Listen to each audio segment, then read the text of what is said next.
Assalamualaikum warahmatullahi wabarakatuh. Waalaikumsalam. Bismillahirrahmanirrahim. Alhamdulillahirabbil alamin wa bihi nasta'in 'ala dunya waddin. Wassalatu wassalamu ala sayyidina Rasulillah wa ala alihi wa sahbihi wa man tabi'ahum bi ihsan. Rabbi shrah li sadri wa yassir li amri wa hlul 'uqdatam min lisani yafqahu qawli. Dengan Tuan Muhammad Ismail dari fikih. Tuan-tuan dan puan muslimin Allah, teruskan aktiviti kita pemantauan kesaksian kita dengan slot yang berikutnya, iaitu berkaitan dengan tata cara imam dan bilal. Di slot ini kita akan bahagikan dua bahagian. Pertamanya adalah tata cara imam yang akan saya sampaikan, dan yang kedua tata cara bilal yang akan disampaikan oleh Ustaz Khairul Syah dan dibantu oleh Ustaz Salim. Maksudnya Ustaz Salim itu bantu dari segi-segi tertentu lah. Ceramahnya Ustaz Khairul Syah juga. Jadi ada papan di situ nanti.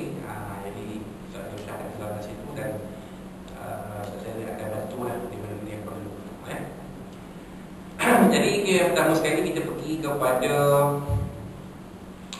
pertama sekali syarat menjadi imam. Jadi syarat jadi imam, orang jadi imam perlu memenuhi beberapa syarat yang kebanyakannya adalah relatif mengikut keadaan makmum. Jadi dirumuskan pada perkara berikut. Makmum tidak mengetahui atau meyakini bahawa solat imamnya batal. Maksud kalau jadi imam ini, dengan syarat makmum tidak tahu imam itu solatnya tidak tahu atau tak meyakini. Maksudnya kalau makmum tahu imam tu dah batal, imam tu tak turun, makmum boleh memberitahu imam. Apa cara dia? Subhanallah, Subhanallah. Tak juga Subhanallah, tak juga Subhanallah, tak juga teracang imam tu. Yang teracang pula mubarakah tengok imam tak tahiyat hati, tu ini tak timur. Subhanallah, imam tak turun, dia duduk semayang enggak. Subhanallah, dua kali lah.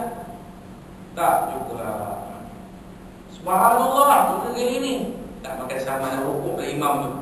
Kita mubarakah terus tahiyat hati, terus salam.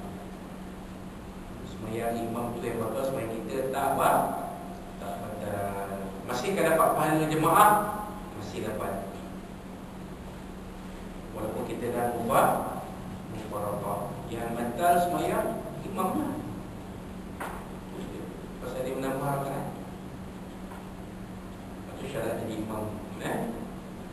Tengok contohnya, dua orang bersihat tentang arah kiblat, dan setiap orang menyakini arah kiblat yang berlainan. Oleh itu dia harus seorang daripada mereka menjadi imam kepada yang lain. Ini kerana setiap orang daripada mereka yakin arah rakaat yang salah, dan solatnya ke arah tersebut tidak sah. Ini contoh tentang kiblat. Maknanya kalau kata cik ini dengan saya, Ustaz, salah kiblat ni. Saya kata, ya kiblat ni saya tengok lain pun. Tak, dia Ustaz, saya tahu. Saya pun bawa saya punya handphone juga, handphone saya tunjuk ni. Jadi cik dia jangan ikut saya. Tak ikut nanti tak sah yang dulu ni. Itu satu contoh dalam diri kita ni. Contoh saya bagi tadi itu dia. Tadi kan. Itu dia. Yang kedua, imam jangan seorang ummi, sedangkan makmumnya seorang qari. Jadi maksud ummi ialah seorang yang tak teliti bacaan Fatihah sehingga mencacatkan bacaannya seperti tercicir huruf, syaddah dan sebagainya. Maknanya imam itu senanglah seorang yang baik bacaan. Kalau ada makmum yang baik bacaan, imam itu kurang baik, imam kena beri laluan. Macam kita cerita tadi, masa akidah dari Imam Syafi'i kan. Kenapa orang tolak Imam Syafi'i? Wali itu imam masjid dia, tapi untuk imam masjid sendiri bagi laluan kepada Imam Syafi'i, jadi imam suruh bagi itu. Kenapa? Kerana Imam Syafi'i bacaannya lebih baik, ilmunya lebih tinggi. Itu kena ingat tu. esok mana tahu kan. Tuan Mat esok dah pencing balik kampung jadi imam masjid contoh. Tiba-tiba datang Ustaz Nazmi tumpang semayang. Kita berapa? Ustaz aku, Ustaz Nazmi, Ustaz Zul, Ustaz Zulkifli. Nampak Ustaz, Ustaz datang sini ada apa? Kebetulan dia ada iman singgah sini ya. Tak sangka bukan tuan kat sini lah. Aku tak jumpa tuan. Kan? Tak itu pun tak tahu pasal pun tuan Mat ni dah ubah dah pakai jangkut. Mana nak ingat dah pakai jangkut putih pula kan. Mana nak cap dah. Sekarang ni dia ni suruh ni cint tak. Bila dah pencit tak tegur, tak kenal. Siapa ni? Saya lah Ustaz Tuan Mat. Tuan Mat mana? Mat JBK. Macam dah makan. Kan? Tanya ada Ustaz saja bawa ke family jalan-jalan kan. Semua masuk ni. Sini Ustaz jadi imam. Nampak tak? Pasal kita yakin Ustaz tu lebih baik daripada kita. Tolak. Kalau anak Korea tadi siapa tu? Ustaz aku, Ustaz saya. Dia topas ni. Saya bagi imam. Puasa sebagai seorang imam masjid boleh mengedepankan seseorang yang pada anggapan dia boleh menjadi imam semayang fardu. Itu kata cara imam. Boleh. Dia tak terkeluar daripada bidang puasa. Okey, tuan. Kena ingat tu, Cik Min mana tahu esok Cik Min imam masjid tak ada. Oh, Ustaz masjid, Ustaz Azmi datang kuliah di masjid contoh. Boleh tak tolak Ustaz Azmi jadi imam isyak? Boleh. Tak ada masalah, boleh. Boleh tolak. Oh, tak boleh. Boleh kan kalau saya pulangkan balik. Tak apa Cik Min saya butuh. Ustaz Cik Min tak apa lah. Tolak balik, Cik Min boleh jadi imam isyak. Contoh. Jadi syarat imam tu hendaklah dia jangan seorang umi. Jangan itu tak reti itu tolak jadi imam juga. Baca dia siratal ladzina an'amta 'alaihim. Oh, hati. Siratal ladzina an'amta 'alaihim. Mana ada NM dalam Fatihah? Ada huruf N dan huruf M. Maka NM tak ada. Siratal ladzina an'amta 'alaihim. Mana ada NM? Dia baca walaupun cowok an'amta 'alaihim dengan sadi suan. An'amta Siratal ladzina an'amta 'alaihim. Pula ngam pula ni. Sebab ayat disebut ngam. Cowok makna habis seperti yang lain. Tadi ya. Kalau kita mesti nampak ada dia nasi kemahiran jadi imam, tolak je imam. Pasal dia memang qari. Kenapa kita nak lepaskan dia? Tolak jadi imam. Wallahualam. Yang ketiga, imam jangan seorang perempuan sedangkan makmumnya seorang lelaki. Seorang lelaki tak boleh berimam dengan seorang perempuan kecuali makmum itu belum akil balik. Contohnya makmum itu umur 5 tahun, maknya dia dengan mak dia saja sembahyang Jumaat. Boleh tak maknya jadi imam kepada dia, budak-budak anak-anak dia belakang? Sebab anak dia belum akil balik. Boleh 5 tahun. Takkan nak suruh anak 5 tahun jadi imam, mak dia makmum. Kacau sembahyang kan. Dan dia ya kan.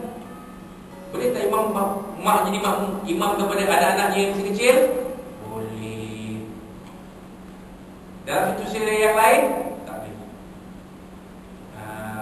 Lepas lagi jadi imam sembahyang Jumaat lagi tak boleh. Ada imam perempuan jadi imam sembahyang Jumaat. Belakang tak bercampur lagi makmum. Ada perempuan, ada lelaki, ada perempuan pakai tudung, ada perempuan tak pakai tudung. Itu namanya Islam liberal. Kita cerita dah akhirat tadi kan. Itu bahaya. Imam ya, perempuan jadi imam. Allahu Akbar. Bismillahirrahmanirrahim. Penuh masjid. Penuh. Lelaki yang budiman akan memenuhi masjid apabila perempuan cun dan suara merdu menjadi imam. Mampu. Jangan. pula ada lisan jadi imam pula. Oh, nak ni ramai nak jaga beriman akan datang jadi makmum. Jangan rosak habis agama kita. Tapi perempuan boleh tak jadi imam pada perempuan? Boleh. Perempuan boleh jadi imam kepada perempuan. Contoh kelab program nanti asas kepolisian. Konsep perempuan je buat di Pasir Putih. Ada surau boleh. Semua perempuan. Boleh tak seorang constable perempuan tu jadi imam pada kawan-kawan rakan constable dia? Boleh. Perempuan saja. Dengan syarat perempuan saja. Laki-laki tak ada. Jangan pula minta-minta. Perempuan saja ni dia cari cik macam ni. Dia pakai telefon tak? Cik semua. Nak cari mana yang lawa ni. Jangan hukumnya haram. Ada hadis Nabi SAW bersabda, la tu'abbinul mar'ata rajulan. Perempuan jangan jadi imam kepada seorang lelaki. Dia tak boleh. Perempuan jadi imam kepada seorang lelaki, melainkan dalam setengah kaum ulama katakan ibu menjadi imam kepada anak-anaknya yang masih kecil. Tak boleh. Ayah boleh. Berjemaah kan? Tinggal mak dengan anak-anak kecil. Macam mana? Boleh kan mak jadi imam kepada anak-anak dia? Boleh Wallahualam. Baik. Itu dia syarat Islam menjadi imam. Sifat yang sangat digalakkan bagi seorang imam, sifat yang sangat digalakkan bagi seorang imam antaranya ialah yang lebih alim, lebih fasih, lebih soleh dan lebih tua di kalangan mereka. Yang lebih alim. Alim ni maksudnya lebih ilmunya lebih. Maknanya kalau kita ilmu kita lebih tu, seseorang tu ilmunya lebih, tolaklah imam. Lebih fasih apa? Fasih bacaan Al-Quran ni. Bukan fasih bahasa Arab tak. Fasih bacaan Al-Quran. Itu maksudnya. Baca Al-Qurannya baik. Macam tadi kan, saya 3 bacaan Al-Quran tadi, saya bagi 7 per 10. Sebab bacaan baik, tetapi masih ada ruang untuk penambahkan. Ada ruang lagi. Maksudnya kalau kita dengar sekali imbas, okey. 2 kali imbas, ada benda yang boleh ditambah lagi. Sebab dalam Al-Quran ada 2 jenis kesalahan. Kesalahan nyata, kesalahan tak nyata. Kesalahan nyata, siratal ladzina an'amta alaihim. Itu kesalahan nyata kan? Kalau ada baca yang tu, keluarlah. Tak payah mencerita. Memang salah dia baca. Kesalahan tak nyata ni, contohnya sifat roh tak cukup, panjang mat tak cukup, sifat huruf tak cukup. Ha tu dia tak ha betul. Nak dengar-dengar macam ha Melayu. Ha tu ada tapi tak cukup pedas. Contohnya nak macam ha Melayu pula. Contoh. Contohnya. Yang itu memang orang yang mahir Quran saja yang boleh kesan. Orang awam tak nampak. Orang awam nampak biasa. Macam khatib kan, kita nak ambil pegawai jadi khatib dan imam Jumaat. Khatib kan. Jadi bila dia khatib, orang bawah selesa dengar. Imam besar, bila dengar imam besar dengar dia, alhamdulillah kita. Boleh. Kalau imam besar bila dengar dia buka mulut dia, khatib ni, Allah, aku dah risau banyak salah, tak selesa dah. Tu jadi bahaya tu. Itu kita tak fasih lah. Nampak? Ustaz banyak kesalahan. Tuan imam besar dapat detect kesalahan khatib tu. Orang awam tak nampak. Imam besar nampak. Itu dia kata kesalahan tidak nyata. Itu dia. Lebih soleh. Lebih soleh kena cari lebih soleh lah. Jangan cari imam yang cari imam yang masuk kereta pakai seluar pendek depan rumah. Dia jadi ni nampak, walaupun dia kawan kita pun. Saya kenal Ustaz, 25 tahun saya kenal dia. dia memang dia pandai berjanji, beramal, dia bantu, memang jadi. Sekali tengok depan rumah pakai seluar pendek masuk kereta, tolak tak boleh. Dan potongan. Kalau saya jadi panel penemu ke imam, saya potong. Terus saya potong nama. Tak boleh, pasal dia akan mencemarkan institusi imam dan masjid dengan perangai dia. Dah tu mokok pula. Mokok seperti dekat masjid mokok, dekat balai lintang mokok, kat luar mokok satu halam dekat balai lintang tengah makan yang mokok juga. Macam ni dia jadi imam. Itu kata suara tadi. Dan lebih tua. Kalau ada imam tu lebih tua lah. Walaupun tidak salah memilih imam muda. Saya kerja saya sebagai pegawai Islam pun bermula dari imam juga. Usia 31 tahun. Muda. Muda tu waktu tu belum ada imam muda tinggi. Kami dah ada dah imam muda. Umur 31 dah jadi imam. Campur orang tua semua. Baru 31 dah campur orang tua. Tuan-tuan haji, puan-puan haji.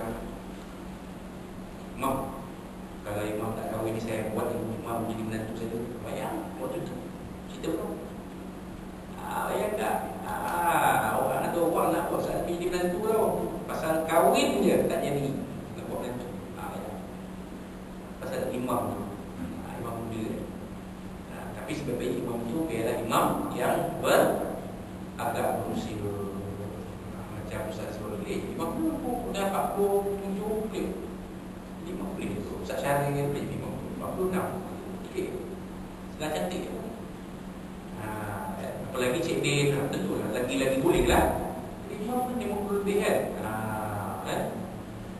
apabila sebab itu terdapat pada solat imam maka bersolat di belakangnya adalah lebih afdal dan paling lebih diharapkan. Ada hadis daripada Abdullah bin Mas'ud radhiyallahu anhu bahawa Rasulullah SAW bersabda yaumul qawmu aqrahum li kitabillah.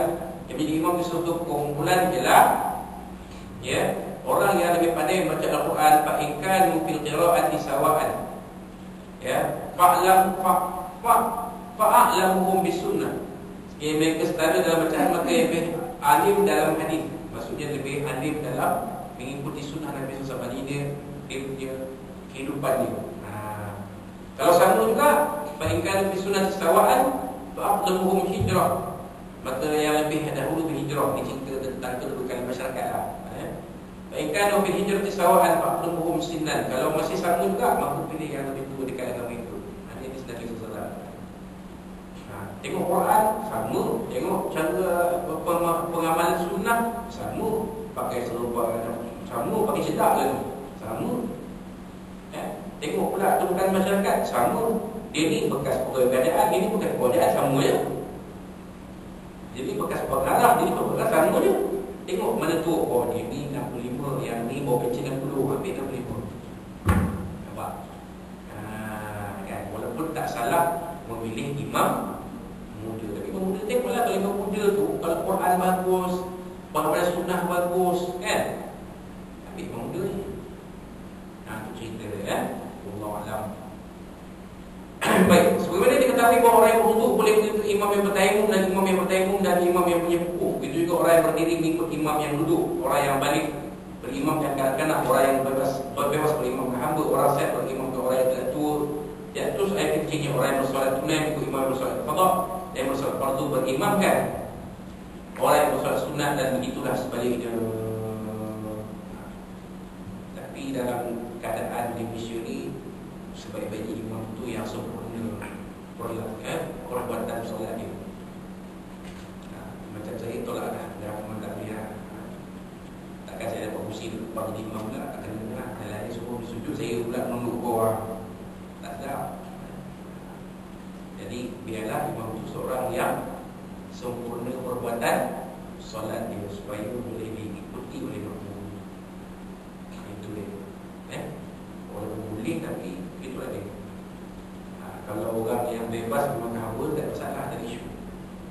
Pasal dia tidak berkaitan dengan perbuatan solat. Tapi kalau orang duduk, orang yang sihat berimam orang yang sempurna, berimamkan orang yang sembahyang duduk ni tak boleh. Bagi saya dia terbalik sebenarnya. Jadi imam biarlah yang sihat, yang duduk jadi makmum. Itu bagi membawa tu sifat solat tu. Itu dia Allah Alam. Baik, tata cara menjadi ikut imam. Ikut imam dia akan terlaksana seperti disyaratkan mempunyai beberapa syarat dan cara yang dirumuskan seperti berikut. Pertama, makmum tidak boleh mendepani imam. Apabila seorang makmum mendepani imam, maka kedudukannya sebagai makmum adalah batal. Hadis sabda Rasulullah SAW, inna majulan imamu liyu tammabihi. Jika imam mudah untuk diikuti. Maksud dia, Ustaz Syah tunjuk Ustaz Syah.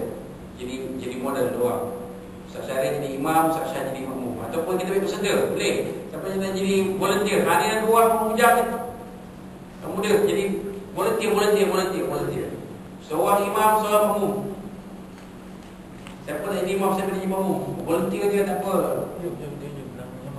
Aku tuan mak jadi imam. Aku. Bukan Boleh. Okey, siapa nak jadi makmum? Dan kita tunjukkan contoh yang kata perbuatan imam itu diikut oleh makmum. Okey, makmum. Siapa nak jadi makmum? Takkan cik ni, bagilah yang muda. Betul, imam tua, makmum muda. Betul? Okey. Contoh Okey, sekarang Tuan Mat buat perbuatan angkat takbiratul ihram.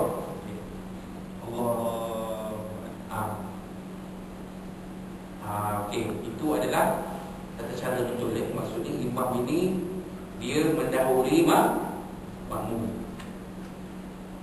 Yang tak betul, yang sebaliknya. Yang tak betul. Contoh, Tuan bagi nampak kalau kadang sini, kalau nak ngadap bukan dalam kiblat, maksudnya supaya ada tu nampak Contoh saya, sebagai pengarah saya bagi sikit, tiba-tiba kamu angkat, Tuan dah nak angkat lagi, baru nak pergi, kamu dah angkat takbiratul ihram. Contoh. Contoh, okey.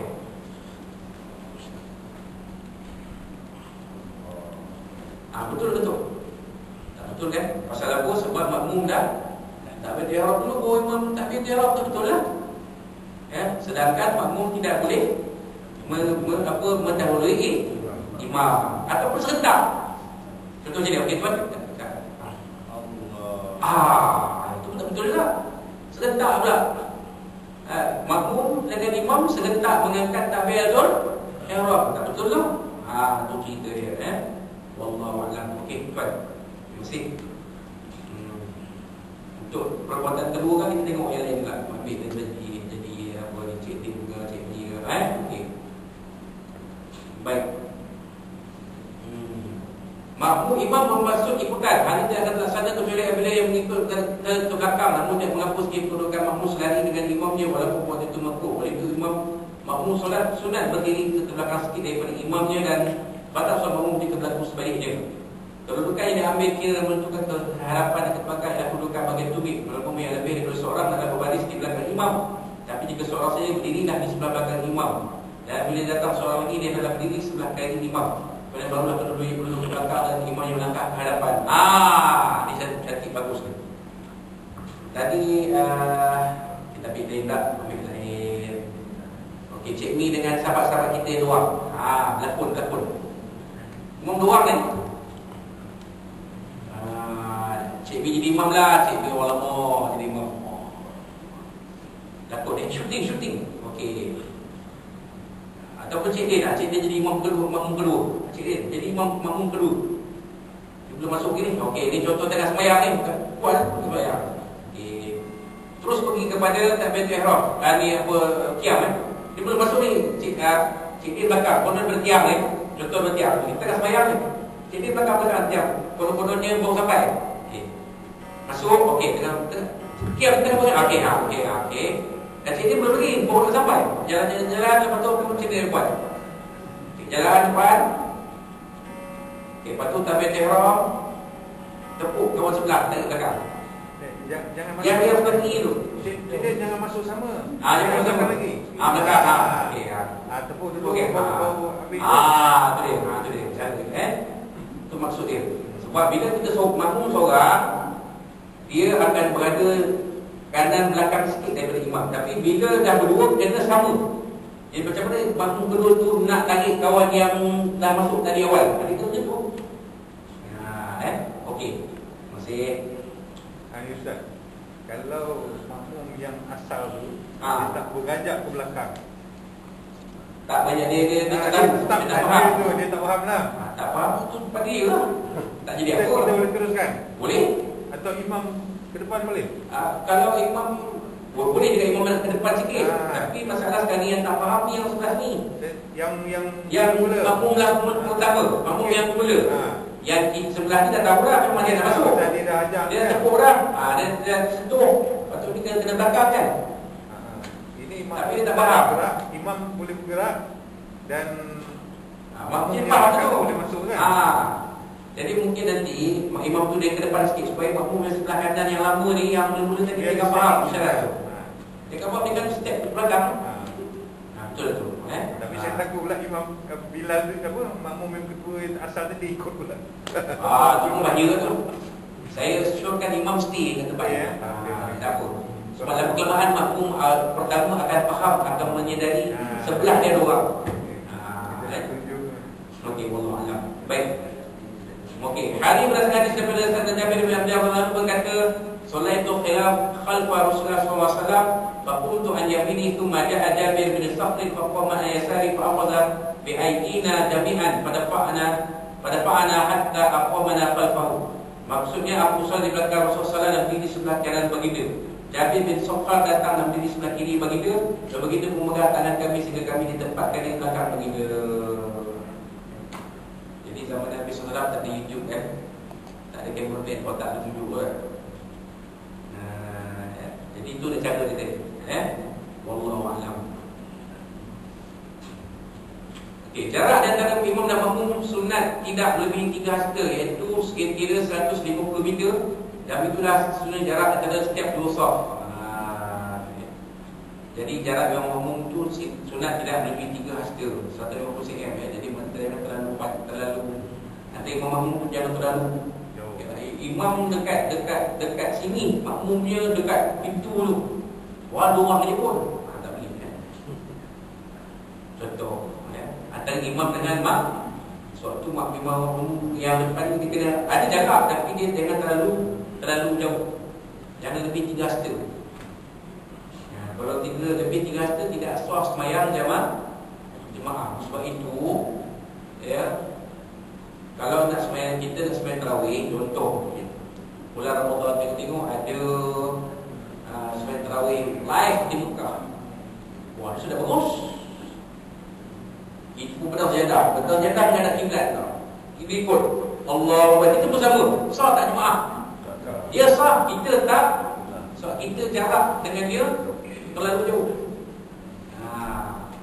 Tak boleh. Ataupun kalau contohnya ni kalau pergi umrah, ada setengah orang dia tak nak pergi, dia tak apalah saya sembahyang dalam bilik pun tak apa, saya dengar makmum Masjidil Haram, saya dengar betul, saya buka tingkap nampak dia Haram tu bawah tu je. Dia sembahyang bilik boleh tak Ustaz? Jawapan dia boleh. Dapat tak pada jemaah? Tak dapat. Dapat tak pada Masjidil Haram? Tak dapat. Pergi yang masjid yang mana dikatakan kawasan Masjidil Haram, di situ dah sembahyang jemaah itu sah. Dalam bilik hotel tak sah. Di tangga hotel tak sah. Di pintu depan lobi hotel tak sah. Sebab bukan kawasan Masjidil Haram. Itu senang. Dia boleh faham tak Sudah faham Ustaz. Ya, cuba. Masjid 2 tingkat Ustaz. Yang di bawah tu dia orang sembahyang tengok TV dia. Macam mana? Dekat bawah dia orang sembahyang tengok TV dia. Sedangkan sau di atas tu dah putus. Okey. Macam mana? Dia sembahyang, dia nanti dia 2 tingkat. Tingkat bawah, ada tingkat atas, ada TV. Tapi dengar tak suara imam? Dengar tak? Dengar. Faham tak pergerakan imam? Faham, sembahyang imam tak sah. Melainkan walaupun di atas tu dah putus, soalan dia tak boleh. Memanglah, melainkan kalau diputuskan sebalik. Kalau kata diputuskan, kalau ada arahan kata tak dibenarkan sembahyang jemaah di bawah, kena semua kena di atas. Siapa sembahyang jemaah di bawah tidak sah jemaah dia, baru jadi macam tu. Ini berlaku di Masjid Negeri Selangor. Saya pernah tengok. dia tahu sempot, dia tahu apa kenyataan. Saya suppose sembahyang Jumaat di sini tidak sah Jumaat dia kena naik atas. Tu dia. Tapi macam negeri kita tak ada. Ini membawa kita faham mana sembahyang bawah masjid negeri, sembahyang tidak bawah pun sah. Walaupun semua imamnya duduk di atas.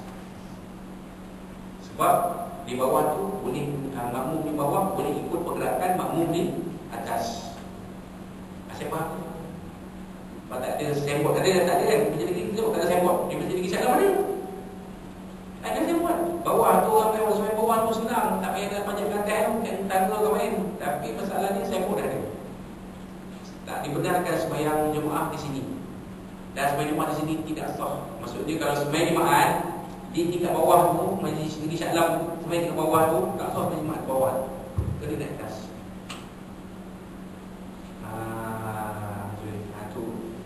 Di majlis negeri kita berak tadi. Jadi mana boleh sembahyang kat bawah dan salat tadi syuruk. Walaupun kita tak melihat pergerakan imam, hanya mendengar suara sahaja dan layar tinggi. Tapi diputuskan bawah tu. Tak salah. Kalau di sana tu ini Ustaz. Di mana? Di Selangor kalau kita sembahyang bawah tak sah mat. Tak sah mat lah, dia dah pergi tembok tu dia dah tahu. kalau dia hukumnya Hukum dia macam sebab kita terputus. Kita tak tahu pergerakan imam tu kita tak tahu. Memang kita dengar suara imam tapi kita tak pasti rokok ke sujud ke apa ke, tak pasti. Nampak tak? Dan dia dah putuskan macam tu. Wallahu a'lam. Itu tiga. Okey, yang kedua, makmum dalam ikut perpindahan imamnya dalam semua rukun fi'li. Tu dia. Ikut. Kalau kata rokok, kalau sujud. Kena ikut kan? Jangan kita rokok. Imam sujud, kita rokok. Begitu. Ataupun imam rokok, kita sujud. Begitu. Batal. Kita yang batal. Imam tak ada apa. Sebenarnya kita batal. Pasal lain imam, lain kita buat. Tak ikut pergerakan imam. Khususnya masbuk. Okey. Walaupun imam itu dah rokok, kita tak sempat baca Fatihah, baru baca Bismillah pun tak sempat, Bismi je. Imam kata Allahu Akbar, kita rokoklah ikut imam. Macam mana Fatihah? Saya dapat baca Bismi je, lah pun tak ada, Bismi je. Jangan nama berat, Bismi. Dapat Bismi je. Lah tak dapat, Bismi je. Bismi Allahu Akbar tu je. Macam mana Fatihah saya Ustaz? Fatihah rakaat itu ditanggung oleh imam. Itu je kata nak risau Allah. Imam tanggung. Rakaat pun cerita lain. Rakaat pertama ni kita sampaikan. Baru Bismi Allahu Akbar. Kita rokok ni, kita masuk ni. Kalau kita tak rokok, rakaat tu tak kira. Tak kira rakaat tu. Lepas tu bila masa tu rakaat kan, tak dapat satu rakaat. Pasal apa? Tak sempat rokok bersama imam. Contoh, imam dah rokok ni, kita Allah baru Allah tak akbar Allah. Macam ni je. Tak sempat Allah akbar. Allah sami Allah liman hamidah. Tak kira. Cancel takbir ihram tak apa. Tak sempat tidak. Jadi tak dapat apa nama ni, tak dapat rakaat tu boleh dibangkit daripada rakaat yang seterusnya.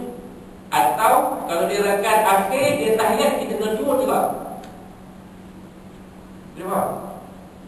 Kita ni nak dapat rakaat, tiba-tiba sami Allah liman hamidah, tunggu lah. Tak apa, tunggu lesai kejap, tengok macam mana kan. Tiba-tiba tahiyat akhir, Allah pada tahiyat akhir. Macam terus kan, Allah Akbar, tunggu tahiyat duduk tahiyat awal.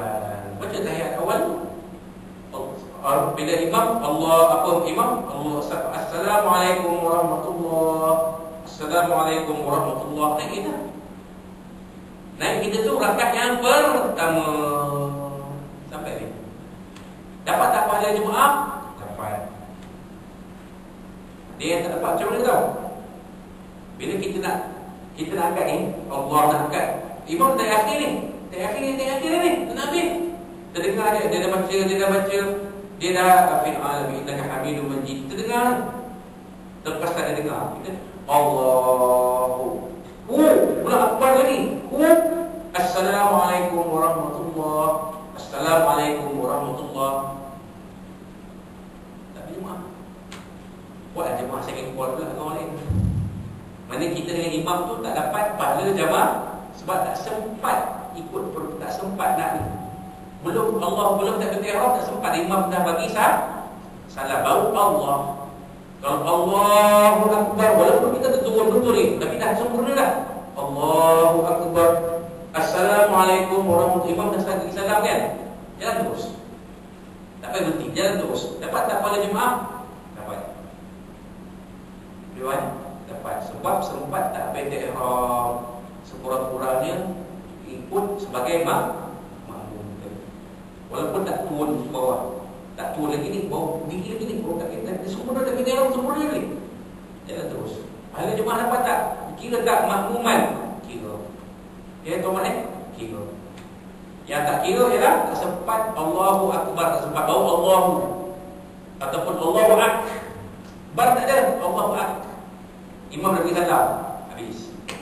Jangan tu ialah yang itu dikira adaan, tak ada lagi makmuman, adaan saja. Tak ada jemaah lah, nak tunggu jemaah tau. Kalau ada orang akan tepuk belakang kita, okey, boleh dapat jemaah. Kalau tak ada. Tapi janganlah kalau itu tiba-tiba belum pula. Ada, saya belum pernah buat belum tu. Tiba-tiba di mata yang saya belum jadi musafir. Nak kejar ni. Jangan sampai tak betul. Tak boleh nak kata apa. Kan? Mana yang lebih utama? Nak kejar jemaah sampai kita terjaga cedera tubuh badan ke ataupun kita semayang dengan tertib? Mana aulawiyat ni? Keutamaan dia. Kedua lah. Jangan sebab kita nak kejar jemaah jadi nongkrong. Punya patah hati masuk hospital. Ambil kau supaya hospital 3 bulan. Tak payah. Itu membahayakan diri namanya. Wala tulqu bi aydikum ila tahluka. Jangan campakkan diri kamu dalam kebinasaan. Buat faham? Itu dia. Okay. Kemudian apa lagi mengetahui perbedaan rukun fi'li imam. Jadi kita tahu dah. Menjawab soalan tadi tentang sembahyang tadi kan. Jadi yang penting kita tahu dia iktidal ke, dia rukuk satu. Yang jadi isunya saat ini apabila semayang tarawih imam nak sujud sajadah, dia kena beritahu.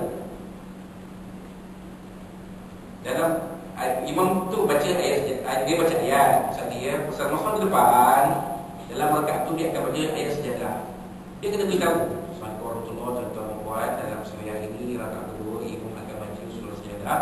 Jadi apabila imam menafaskan takbir Allahu akbar, maka tuan-tuan sujud bersama imam dan baca bacaan sajadah. Bila imam sebut kali kedua Allahu akbar, bangun dan imam akan teruskan bacaan. Itu saya buat.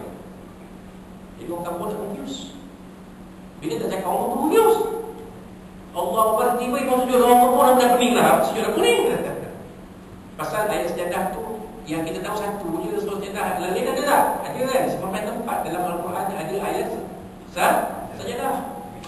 Kebetulan kita nak baca ayat tu ataupun imam tu nak baca ayat tu, dia kena beritahu lah. Kita clearkan supaya pergerakan tu tidak jadi kalut. Sebab syarat jemaah imam mesti, makmum mesti mengikut perbuatan imam baru sempurna. Yang istilah umum pada kamu tinggal tu tak nampak. Siap dia jadi confused. Kena beritahu. Kan? Dia lek-lek ke kampung pening. Ustaz, tadi Ustaz buat apa Ustaz? Kenapa? Kata. Dengar kata kami pun rokok. Rupanya Ustaz bukan rokok, Ustaz sujud. Kata, dah pening kan. Dia cakap, kita pun tak tahu kan. Kita cakap lah supaya makmum faham apa pergerakan yang kita akan buat. Ni sembahyang tarawih ni, kita dekat sembahyang tarawih ni sesuatu ayat tadi mana tahu kan? Kena pula ayat sejadah tu, kita tahu lah. Walaupun ayat sejadah tu kalla la tuti'u wasjud waqtarib, itu ayat sejadah. Lepas tu bila sujud bangkit, teruskan dengan surah Al-Qadar. Jangan tiba-tiba dah sujud betul rukuk pula. Tak kena. Bukan tak kena. Boleh tapi makruh kan. Tak jadi. Jadi kalau habis kita panggil balik itu, Bismillahirrahmanirrahim. Inna anzalnahu fi lailatul qadr. Maknanya dalam rakaat tu kita baca dua surah Al-Alaq dengan surah Al-Qadar. Maknanya kita nak menzahirkan sajadah pada hujung surah Al-Alaq. Begitu. Okey. Jadi jarak tu saya tahulah jarak tu macam mana kan. Okey, gitu. Setakat dulu ada apa soalan ni? Sebelum saya serah pada Ustaz Syah untuk tata cara Bilal. Ustaz. Ya, Ustaz. Tadi kan. Ya, betul. Makmum masbuk tadi. Okey. Bila ya Allahu Akbar, imam pun rukuk kan. Memang dia tak payah baca terus-terus. Betul. Tetapi dia sempat baca Fatihah. Okey. Cuma sampai pertengahan. Iyyaka na'budu wa iyyaka nasta'in. Imam Allahu Akbar. Dia nak selesaikan ke ataupun ikut terus? Terus je. Teruskan. Melainkan kalau dia itu muafiq. Muafiq. Apa mana muafiq? Tuan muafiq ni maknanya imam makmum yang sempat tak pendek ihram bersama imam. Contoh dia dalam ramai tu kan, kita diri tu Allahu Akbar, imam makmum Allahu Akbar sama-sama. Itu adalah muafiq. Masbuk ialah yang tak sempat tak pendek ihram bersama imam walaupun rakaat pertama. Rakaat pertama pun dia tak sempat, dia sempat imam tengah baca Fatihah. Rakaat pertama ni, tapi dia tak sempat tak pendek ihram. Dia imam tengah baca iyyaka na'budu wa iyyaka nasta'in, dia pun sampai Allahu Akbar, masbuk juga. Cuma itulah bila imam dah baca surah, dia pun bawa masuk. Kalau masbuk dia kena turun. Kalau muafiq tak payah, muafiq sampai sujud yang kedua. Walaupun Fatihah dia tu dah 3 suku lah. Yes. Dia berhentikan Turun baca dia. terus Turun dia. Ya. Kalau muafiq tak pun. Sebab ada orang dia baca Quran dalam sembahyang, dia tak. Apa mana yang tak kata. Ada bukan orang lain, kawan lain pun. Sahabat saya dalam bangku. Ini makmum. Bismillah je 5 kali. Ustaz ni, kalau saya sebut nama Ustaz ni pun Ustaz pun kena. Bismillah. Loh, kita duduk sebelah di bangun dia. Waduh, kata Ustaz ni, waduh. Bismillah 5 kali. Macam mana tu?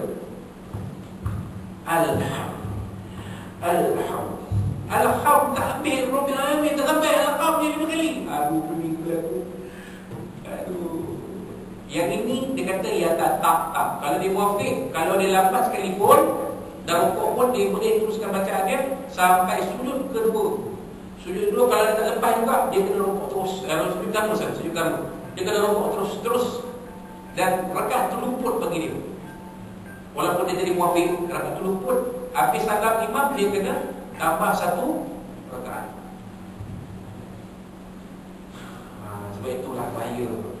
Yang tak ni terjadi salah satu sebabnya kerana was-was. Was-was ni tolonglah buang. Jadi janganlah buang. Tak boleh cara biasa, cara luar biasa. Cara biasa tu bukanlah. Kan? Cara biasa tu kita baca lah 3 pul, baca ayat kursi. Itu cara biasa lah tu. Nak buang was-was ni. Kalau tak juga, cara luar biasa tu kita bukanlah. Mungkin kita agak dan dibuat menyebabkan kita ada orang kena gangguan sampai tak boleh sebut nama Allah. Dia kena gangguan sihir. Tak boleh sebut nama Allah. Nak baca. Kau sahaja kata bismillah, baca Quran tak sebut Allah pun tak boleh. Matilah dia dalam keadaan tak boleh semayang sampai begini. Kerana apa? Kerana terkena sihir tadi. Jadi semayang. Nak baca Allah, sebut Allah tak boleh. Tersangkut kan dia.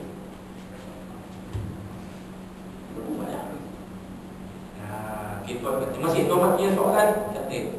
Alhamdulillah. Ada soalan lain sebelum kita serah pada Ustaz Syah? Kalau ada buat ada 2 jam habis kat awak kan. Ada setengah jam lagi. Soalan last, saya bagi soalan last sebelum Ustaz Syah sambung ni tentang cara Bilal. Ustaz Syah nak tunjukkan azannya yang unik kat kita sekejap ni. Ada soalan lain? Jadi soalan? Tak ada. soalan. Di belakang tak ada soalan. Ya, kemudian tak ada soalan. Semua dah pandai. Akak belakang ada soalan tak? Tak ada kan? Macam biasalah. Tengoklah tu. Untuk soal lagu. Okey. Macam saya kata dia, kalau ada soalan-soalan tentang akidah ke tentang apa-apa saja, boleh hubungi saya. WhatsApp je, tak ada masalah. Tanya Ustaz, saya ada soalan. Kalau saya menjawab, insyaAllah saya cuba jawab. Kalau saya tak menjawab, saya mohon tangguh dan saya dapatkan jawapan daripada mereka yang lebih arif, yang lebih alim, lebih faqih. InsyaAllah jawapan kita hantar balik. InsyaAllah. Soalan pun dalam akidah ke, fiqh ke, apa, Quran ke, hadis. Tanya Ustaz, ni hadis ni katanya palsu ke? Palsu ke palsu? Tak apa, kita tengoklah kan. InsyaAllah. Okay, jadi kita serahkan